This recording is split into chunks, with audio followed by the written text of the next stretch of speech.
Good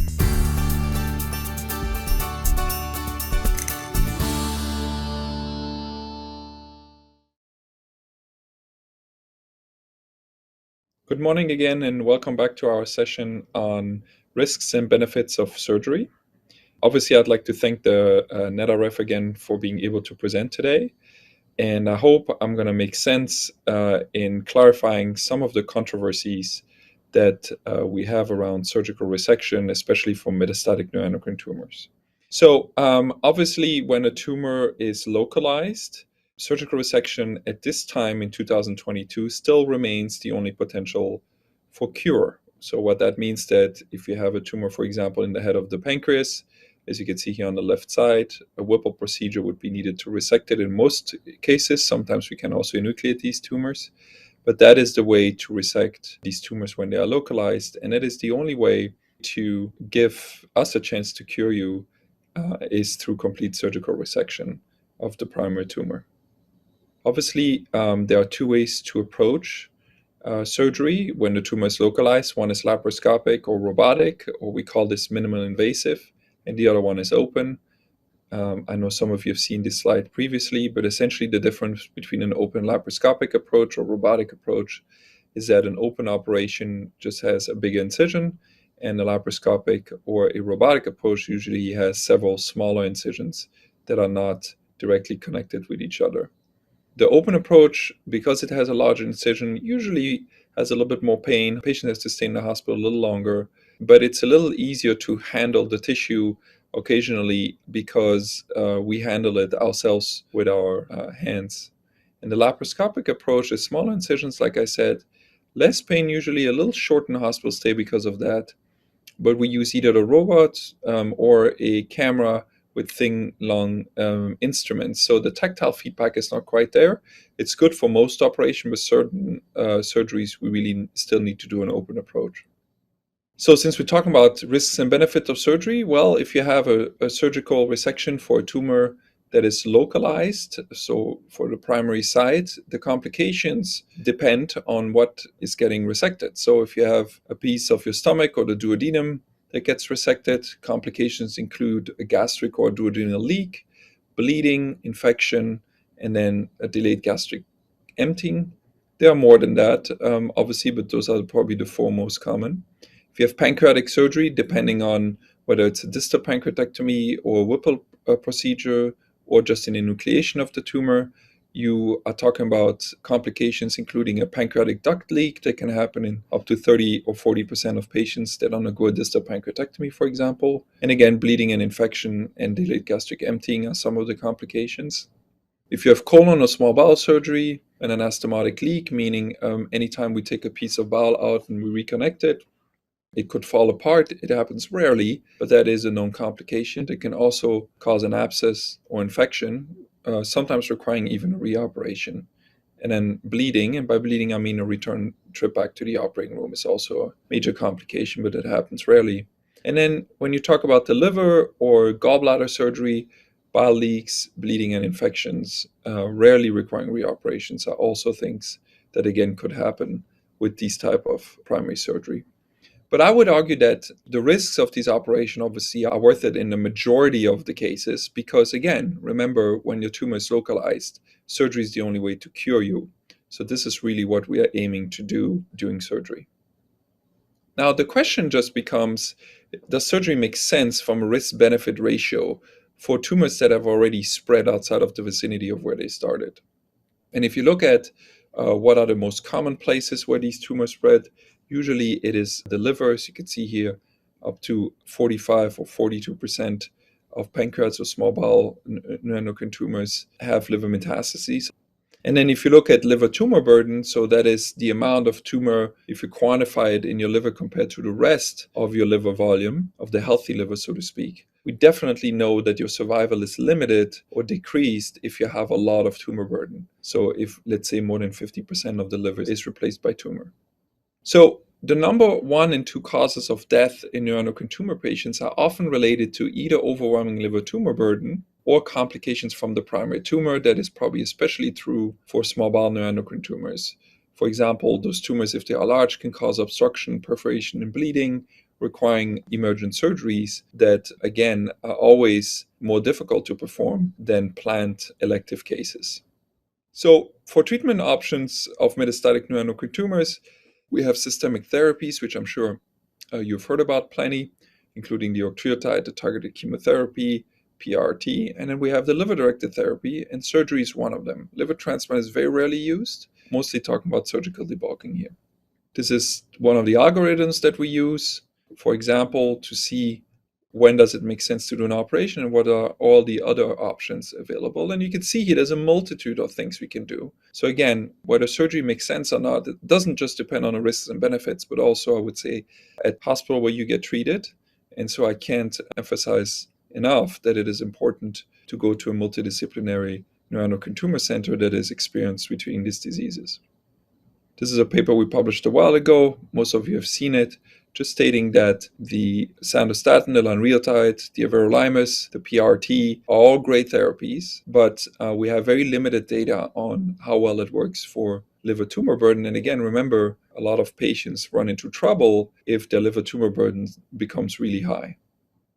So why surgery for liver metastases? Well, the theoretical benefits are that it is the only potential for cure. So let's say you only have 2 lesions in your liver and you take them out. Well, you may be cured. It happens rarely though, because mostly they're smaller lesions that we can't see during surgery that eventually over the years after surgery will grow back. Surgery has in some studies has shown that there's some advantage in terms of survival over no surgery. That is due to the surgical debulking concept. These are small progressing tumors that grow very slowly. And so by taking out most of the liver tumor burden, you can reset the time clock and put patients back 3, 4, 5 years where the tumor was smaller, because it takes that long for them to grow. Surgery can achieve major tumor burden removal. Complications are much decreased. Surgery may make systemic therapies like PRT better. And then symptoms almost always improve with surgery, meaning if you have, let's say, a serotonin-producing tumor, you have a lot of diarrhea, and it's hardly controlled with the octreotide. Most of the time when we debulk the liver, it actually helps significantly with symptom control. So here's some studies from the University of Iowa where you can show that even if you only debulk 70% of the tumor, you still have a really good progression-free survival. What that means is that the tumor burden that you remove is important during surgery, and we always aim to try to remove greater than 90%, but even 70% has been shown to make a difference. And then the number of lesions that you take out doesn't really matter. It's more the amount of tumor that you take out that is associated with long-term survival.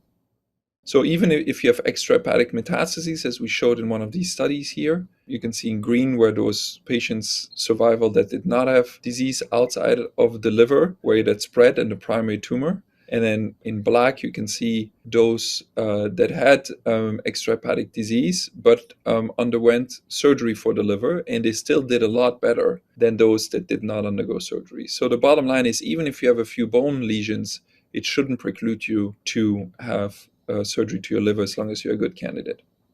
So is it worth it? Is it worth doing the debulking? That's really the question here, right? And I would say that it depends on many things. One is the tumor biology, right? Some tumors are more aggressive and you don't want to go through a major operation if 3 months later the tumor is back. Second, surgeon experience. Obviously, this operation has to be done safely, and you need to be able to leave the hospital with a great quality of life and doing very well after surgery. Otherwise, it's not worth it. And patient expectations as well. And by that, I mean that, we're doing this operation not with a curative intent most of the time, but rather to really take most of the tumor out, prolong your survival, and make additional therapies work better. So is liver surgery safe? Well, the University of Iowa and the Ochsner group here have published their data a while back in 2015 and 2017. And you can see here that the rate of major complications, grade 3 or 4, grade 3 means you need some form of an intervention. It could be a drain placement or repeat surgery, is anywhere from sort of 10 to 20%, according to their data. And we have looked at our data recently, where we looked at 52 patients that we had debulked in a row. And you can see here that the median number of lesions that we debulked was pretty high. It was anywhere from 16.5 to 22, depending on pancreatic or small bowel neuroendocrine tumors. Total number of lesions was greater than 1,000. and only a small percentage of patients required blood transfusion. So we can do this very safely and very dryly by not losing too much blood. If you could see here that the total number of complications was not different whether you had a pancreatic or small bowel neuroendocrine tumor, and also whether you debulked 1 to 5 lesions or even greater than 25 lesions. No difference in complications. And here again, similar to what other people have shown, our complication rates are around 10% or even a little less for the higher complications. So we can do this safely. We had no mortality in this case series. And the number of days you stay in the hospital after surgery was roughly 6 to 7 days on average. Only 2 patients out of 52 had to go back to the operating room, either because of bleeding or because of something else that had to be fixed.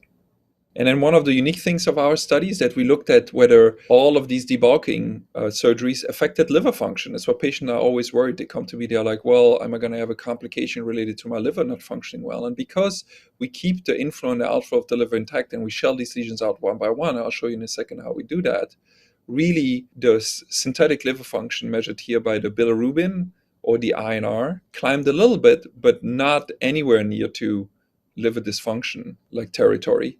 And as a matter of fact, dropped very rapidly by the 3rd day after surgery. So the liver takes a little bit of a hit, but really not much of a hit.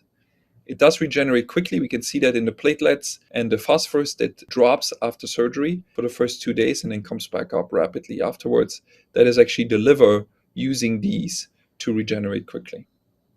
So, for example, on the left side, a small bowel neuroendocrine tumor, and on the right side, a pancreatic neuroendocrine tumor. You can see some lesions here, the white arrows, what they look like on MRI. This is on the left side, 3 months after surgery. They look similar, but they're actually not the same because we ablated some of these lesions and we resected them. And so now they don't have any enhancement anymore. You just see holes in the liver. And 3 years after resection, still nothing had changed here in this particular patient with the small bowel. And about 15 months after surgery was the same for the pancreatic neuroendocrine tumor patient. And it is worth to say that pancreatic neuroendocrine tumor patients usually tend to have a little bit of a quicker recurrence rate than small bowel neuroendocrine tumors, although not necessarily dramatically quicker. But you can see here that these are just holes in the liver that slowly but surely close over time and sometimes stay over a long period of time. And we can see them over many years, but it doesn't affect liver function. So as a good surgeon, you got to know when to operate. And more importantly, I would even argue you got to know when not to operate, right? So you can see here on the left-hand side, if you have a lot of tumor greater than 25 or even 50%, you don't want to operate because there's no way I can take all of this out, keeping enough healthy liver for the liver function to work. If they are really tiny liver lesions that are all over the place, then they may be very hard for me to find and I can't remove them. I may have to wait until they grow. And then if you have carcinoid heart disease, you got to get usually your heart fixed prior to that. If you have major thrombosis or blockages of your vessels going to your liver, bad idea to operate. The liver is not going to be happy regenerating with impaired blood flow. And then if you're obviously poor performance status, or if you have a poorly differentiated or high-grade tumor, you're not going to want to operate. So this is a liver divided in inflow and outflow, as you can see here. And these dark spots are tumors, for example. So we look at distribution. Is it in one lobe, both lobes? We look at the relationship to inflow and outflow to try to see whether we can scrape them away from vessels or whether we have to resect a major vessel. We look at how much tumor burden you have overall. We look at individual tumor size. This is a good example here on a patient that has a huge tumor in the right lobe here, this big dark circle. You can see the small amount of liver that's left over here. That's probably not going to be enough liver to live normally with a healthy liver function. So there are techniques that we can make this left side grow here before we actually take out that big tumor. And then we ablate these tumors, and this is how it would look like. So here you can see on the video, this is a liver that has all these holes that we put in and all these lesions that were resected. And then there were additional lesions deeper down that we used the ablation device for. So we basically fry these lesions that are really deep in the liver that we can get to. So this is what it looks like. This is an example of the tumor that was removed. Now, if you have a symptomatic small bowel neuroendocrine tumor, and by that I mean on the right side here, you can see this big nodule here, then the question becomes, if you have cramping, if you can't tolerate food, the question becomes, if you have that liver here on the left side that is full of tumor, right? And I told you that's too much tumor for me to remove. Is it worth doing an operation again? Are the risks too high, or are the benefits outweighing the risks here to remove this primary tumor without addressing the liver? And my argument is absolutely no question. Yes, because if you have a symptomatic small bowel neuroendocrine tumor or a large neuroendocrine tumor in the small bowel that will cause issues like perforation or bleeding or obstruction, you want to take that out even if you can't debulk the liver. And there's a lot of data, including some of the papers we have looked at, that supports this. And it supports even perhaps removing primary tumors in patients that are asymptomatic. Like here, for example, this study, you can see small bowel neuroendocrine tumor. The black line is patient survival with the primary tumor removal without any other surgeries. So no liver surgeries, just a primary tumor. The red line is the one without primary tumor removal. And it's true for pancreatic neuroendocrine tumors as well. And this study here, for example, out of California, just showed that on the left-hand side, your survival was better whether you removed the primary tumor without any liver treatment, so surgery to the liver or liver-directed therapy with interventional radiology, and also with liver treatments. So no matter what you do, some people argue that the primary tumor, even if it's asymptomatic, should come out. But that doesn't always make sense, right? I mean, if you have a big tumor in the head of the pancreas, it requires a Whipple operation, which is a huge operation, much bigger than a small bowel neuroendocrine tumor resection, or much bigger than even a pancreatic tail resection. And you have a liver chock full of tumor where you can't do anything about it surgically. I'm not sure that doing a Whipple would really improve your quality of life that much, especially if the tumor is not causing any major issues. So again, I think it's a case-by-case basis of removing the primary tumor. But I would argue that with small bowel neuroendocrine tumor, if they are large masses, they should be resected. So lastly, I will say one more thing, is that there's some newer literature from a couple of years ago now, and more data coming out that removing the primary tumor may also improve systemic therapies like PRT. This is an example from Europe, over 900 patients, where the green curve is the probability of an event, meaning of progression. And you can see here the blue curve is less probability, so you want the probability to be low, and it's definitely lower both in those patients that had the primary tumor resected in the pancreas, small bowel, and lung neuroendocrine tumors.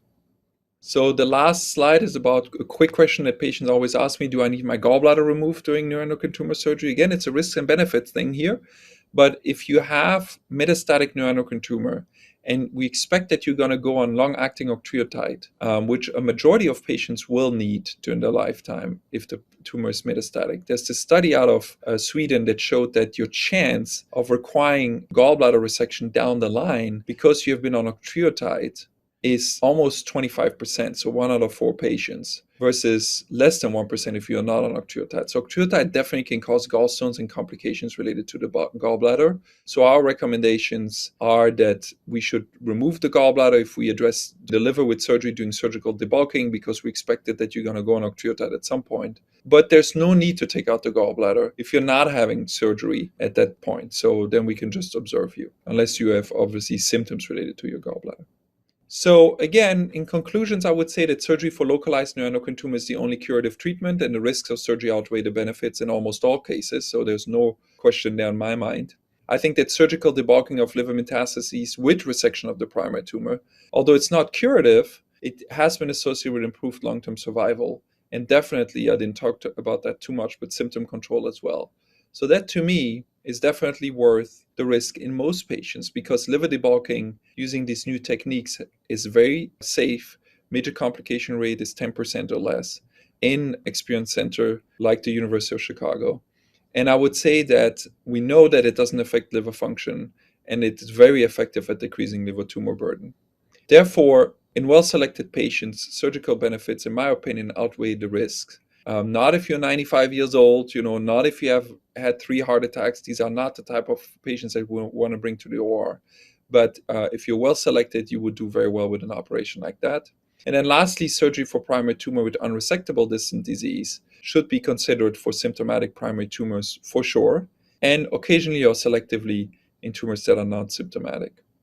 So I'd like to thank again the NetRF for giving me the opportunity to speak today. If you have any questions, please feel free to contact our program or to contact myself directly. Here's my email, and I'm looking forward to join you later for a treatment sequencing panel. Thank you very much.